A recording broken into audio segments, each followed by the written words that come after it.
Magandang araw po sa inyo lahat. Welcome po sa Makapili TV. Eto na nga po, kahit sino po madidismaya sa kapalpakan nga po ni Pangulong Bongbong Marcos. Kasi kung inyong maaalala, di ba, pinatawan tayo ng Amerika ng 20% na tax sa mga i-import kaya export nating mga produkto sa kanilang bansa.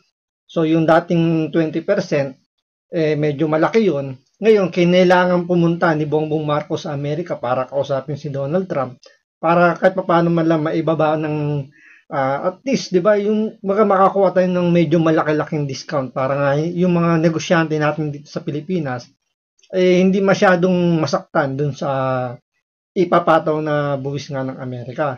Ngayon, after nga ng kanilang meeting, tapos nang bula-bulahin ni Donald Trump itong si Bongbong Marcos, nakakuha nga ng discount yung Pilipinas. So, yung dating 20%, ginawang 19%. So, 1% lang yung ibinaba. So, nagdiwang yung taga-Malacanang, yung mga loyalist yung mga supporter ni Bongbong Marcos dahil tama nga naman, kung iisipin mo, 1% is 1%, ibaba pa rin kahit paano yung taripa na ipinataw nga sa Pilipinas. Ngayon, ang nakakasama lang ng loob at nakakadismaya pa sa mga ginawa ni Bongbong Marcos, itong nagdaang APEC Summit, bakit yung mga kalapit na bansa natin na itong nasa Southeast din, di ba? Nakakuha sila ng additional discount sa bansang Amerika. Samantalang tayo wala tayong nakuha. So zero. So dismayado yung mga businessman natin dito sa Pilipinas. Siyempre, kahit din yung mga ordinaryong Pilipino na nakakaintindi ng mga, alam niyo, yung palitan ng mga produkto, di ba?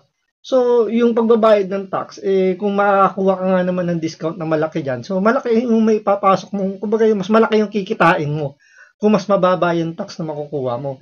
Pero sa kasamaan palad nga, walang nakakuhang discount o walang man lang naiuwing discount itong si Bongbong Marcos sa nakaraang APEC Summit na ginanap nga doon sa, I think, Malaysia yata yun. So, ito, panoorin po natin itong balitan to kung bakit nadismaya yung mga negosyante natin dito sa Pilipinas. Pero syempre, bago ang lahat, kung hindi ka pa nakasubscribe sa Makapili TV, baka naman pwedeng pakipindot po muna yung subscribe button at the same time.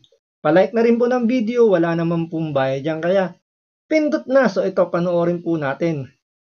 Dismayado ang isang grupo ng mga negosyante matapos makakuha ng tariff deals kay US President Donald Trump ang ilang ASEAN neighbors pero wala para sa Pilipinas. Ang detalye sa agenda report ni Paulo Barcelon.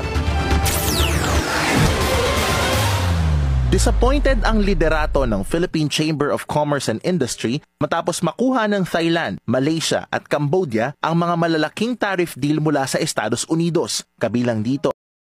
Isipin mo, no? Kahit yung Cambodia nakakuha ng malaking tariff deal galing sa Amerika. Samantalang ang Pilipinas, bokya, wala. Nga, kain bubog.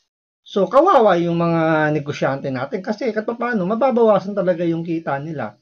Dahil medyo malaki nga yung 19% pa na ibinigay nga ng Amerika. Although nakabawas tayo ng 1% doon dahil nga daw sa top negotiator daw itong si Bongbong Marcos, nakakuha pa siya ng 1% kay Donald Trump.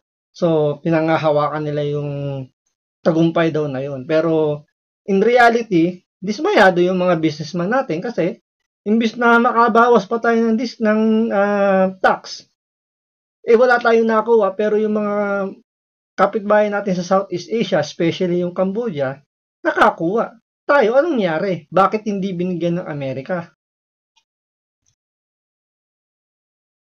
Kabilang dito ang kasunduan ng Malaysia sa rare earths at zero tariffs para sa ilang produkto ng Vietnam. Pero ang Pilipinas, no deal. Ayon kay PCCI Vice President for Trade Brian Ang, apektado ang mga semiconductor exporter sa Pilipinas.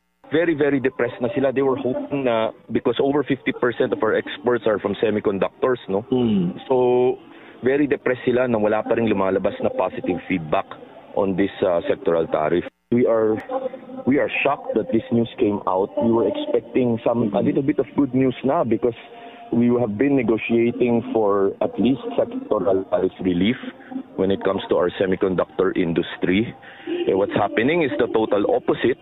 You see our neighbors getting special tariff exemptions, and the Philippines has so far received none. Dagdag pa ni Ang, dapat Bakit kaya yung mga kalapit bansa natin nakakuha ng malaking tariff deal sa Amerika? Samantalang itong Pilipinas, itong si Bongbong Marcos, wala.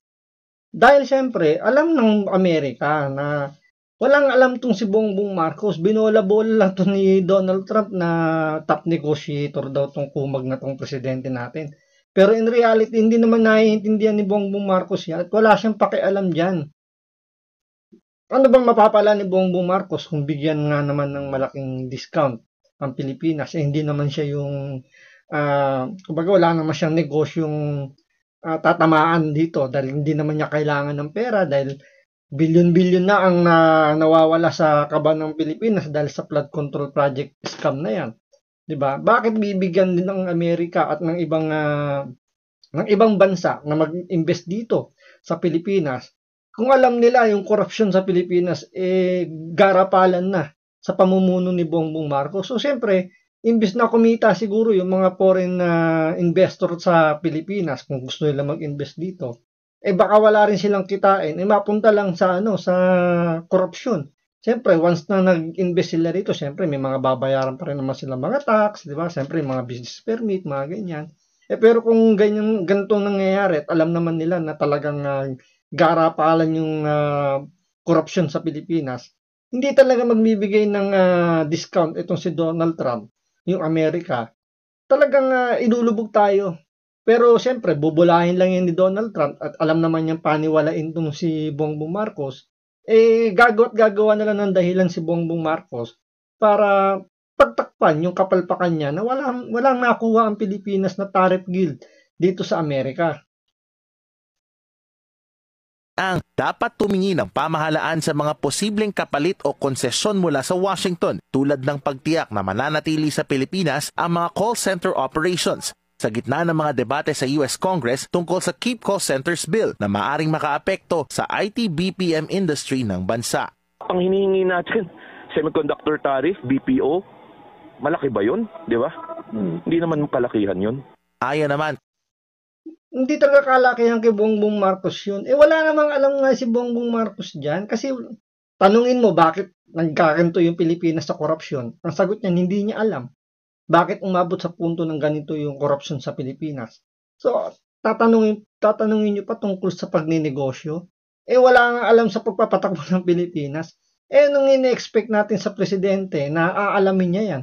Baka ang sasagot niya lang dyan, pag-aaralan pa lang niya kung paano ba tumatakbo yung negosyo sa Pilipinas para makatulong yan. At the same time, ito isang nakakatakot dyan, yung sinasabi nga nila sa BPO. Kapag yan ang nawala sa Pilipinas, sigurado, malulumpo ang Pilipinas, talagang tatagilid tayo. Alam naman natin yung BPO, isa yan sa pinakamalaking nagpapasok ng dolyar dito sa Pilipinas. Siyempre, next sa mga OFW. Talagang yung presidente natin, hindi marunong magpatakbo ng Pilipinas yan. Gaya nga na sinabi ni Pangulong VP Sara, yung presidente natin, walang alam. Hindi marunong magpatakbo ng Pilipinas. Kaya ito nangyayari sa Pilipinas. Uwiwindang-windang tayo ngayon. So, anong ine-expect natin? O nag-i-expect kayo ng malaki sa presidente natin kapag yan ay pumupunta sa ibang bansa? Baka nga nagpa-party-party lang yan. Baka pagkatapos nga nitong summit na to, naglalasing na yung presidente natin. Dahil tandaan nyo, sabi ni VP Sara, alas 10 pa lang ng umaga, amoy alak na yung presidente na yan. Nung nagkita sila sa Malacanang, yung ano pa sila, dikit pa sila. Ngayon, tapos dyan i-expect nyo magtatrabaho ng maayos yung presidente natin, nasa ibang bansa. So, I don't think na ganun ang gagawin yan. Kaya, wala yung pakialam kung ano man yung nangyayari dyan sa pagtitipon na yan, itong summit na to. Ang importante lang sa kanya dyan, makapagpa-photo op sa mga leader ng iba't ibang bansa. Masabi lang na siya matalino. Kaya kita mo, nakasalamin siya pag pupunta dyan. Feeling bright. Pero ang totoo, paburo lang utak. Ayon naman kay RCBC Chief Economist Michael Ricafort, dapat maghintay muna ang Pilipinas kung magbabago ang isip ni Trump sa mga taripa. Ngunit dapat na ring pagtuunan ng pansin ang pagpapalawak sa ibang export markets. So yun, yung diversification ng markets, diba? Tingin pa sa ibang market sa Asia, sa Middle East, sa Europe, kahit South America, diba yung mga, kasi US is 17% of total export. So it's the biggest export market of the Philippines. So diversify. Ani Ricafort, makatutulong ang diversification para protektahan ang ekonomiya ng bansa sa mga susunod na taon ng administrasyon ni Trump. Ayon naman kay Palace Press Officer Claire Castro, dumadaan daw ngayon sa mas...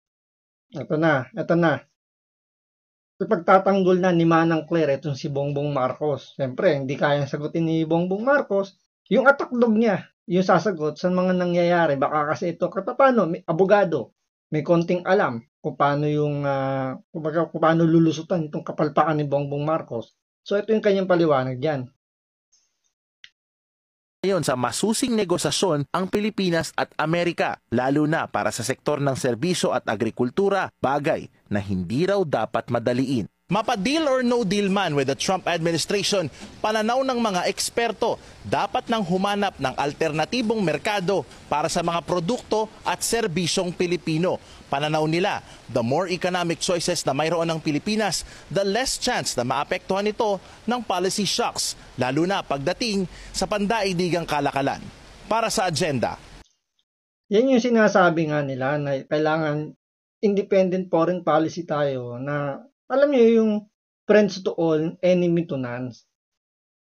Ang nangyayari kasi, inaaway nito ni Bongbong Marcos itong China. Hindi naman sa pro-China tayo, pero kung titingnan nyo kasi kung paano kung paano hinandle ni Pangulong Duterte yung sa China, 'di ba? Tsaka sa Russia. Tingnan ang ganda ng ekonomiya ng Pilipinas noon despite na dumaan pa tayo sa COVID-19, 'di ba? Nakita niyo yung response ng ibang bansa sa atin. Hindi tayo, alam niyo yun, nakakuha si Pangulong Duterte ng mga vaccine, di ba? Kahit na medyo walang trabaho, walang pagkakitaan ang Pilipinas. Pero nakakuha ng vaccine ng Pilipinas. Dahil nga lahat kaibigan ni Pangulong Duterte. Ngayon, inaaway ni Bongbong Marcos itong China. Hindi naman natin sinasabi na kampihan natin yung pambubuli ng China, pero alam niyo bakit ba nangyayaring wina-water cannon ng China yung Pilipinas? Kasi may ginagawa ang Pilipinas na nagtitrigger doon sa China. 'Di ba? Kasi kung tulad yung ginawa ni Pangulong Duterte, binola-bola niya si Xi Jinping. Tingnan mo yung mga mangingisda natin, nakakapangisda sila sa mga fishing ground doon sa West Philippine Sea nang walang aberya, walang wina-water cannon ng mga barko ng Pilipinas. Diba? Ganun lang naman kasimple yun. Bulahin mo lang naman yung China tulad ng ginawa ni Pangulong Duterte. Pero hindi natin maintindihan kung ano ba yung pinagmamalaki nito ni Bongbong Marcos. Siguro dahil masyadong, alam nyo yun, yung kampante sa Amerika na tutulungan tayo ng Amerika kapag may nangyaring, alam nyo, yung girahin tayo, andyan daw yung Amerika, pero I don't think na mangyayari yon na tutulong yung Amerika. Tayo ginagawa lang tayong panangga ng Amerika, pero hindi natin naiintindihan yon dahil masyado tayong panatiko sa Amerika na alam niyo na akala natin sila yung mag-aahon sa Pilipinas. Ngayon, speaking nga yung hindi pagbigay ng additional na discount dun sa taripa ng Amerika. Sinabi ni Donald Trump na napakagaling ni Bongbong Marcos dahil naging isa siya sa mga top negotiator kaya nakakuha siya ng 1% discount dun sa taripa na ipinataw nga ng Amerika. So ito yung ipinagmamayabang ng administrasyon ni Bongbong Marcos na yung binola lang siya ni Donald Trump na top negotiator daw itong si Bongbong Marcos. So ito, panoorin po natin kung paano ipinagmalaki ni Manang Claire yung sinabi ni Donald Trump, yung pambobola ni Donald Trump. Ito ang reaksyon ni Manang Claire ng Palasyo. Pinuri naman ni US President Trump ang liderato ni Pangulong Marcos Jr. na tinawag niyang very good and tough negotiator. Well, it's tough. He's a very tough negotiator. So far, we're not there because he's negotiating too tough. In fact, I used to like him better than I do now. He's too tough. But we'll probably agree to something. But he's strong. Diba? Pinagtatawanan siya ni Donald Trump. Kasi alam niya, itong si Bongbong Marcos, tanga. Paniwalain. Saan ka nakakita ng top negotiator na nakuha mo 1%? Hindi man lang niya nagamit yung, alam niyo, yun yung bargaining chips natin. Meron tayo niyan eh. Ano yun? Meron tayong EDCA. Doon, mas kailangan ng Amerika yun kaysa sa atin. Kasi, meron silang agenda doon sa Taiwan. So, bakit hindi ginamit ni Bongbong Marcos yung mga bargaining chip natin tulad nun sa APEC Summit na yun? Diba? Bakit wala tayong nakuhang discount doon sa taripa? Hindi niya ginamit yung ano na yan, yung edge natin na yan, yung bargaining chips na yan. Dahil nga mahina yung utak nito ni Bongbong Marcos. Pinaglalaroan lang siya ng Amerika at ni Donald Trump para sabihin lang top negotiator. Saan nga nakakita ng top negotiator? 1% lang yun na ibaba, tapos itong nakarang summit, 0, bokya, nga, kain bubog. So yung mga loyalista, tuwang-tuwa pa rin. Kasi may palusot si Bongbong Marcos doon na na mas maganda na raw yung walang nakuha kasi mas mapapangalagaan daw yung ating domestic product. Maniwala kayo doon? Antayin natin kung talagang ano ba yung mangyayari sa Pilipinas dahil wala tayong nakuha taripa na discount dito sa Amerika. So ito, maraming salamat po sa panonood. Ingat po kayo lagi. God bless.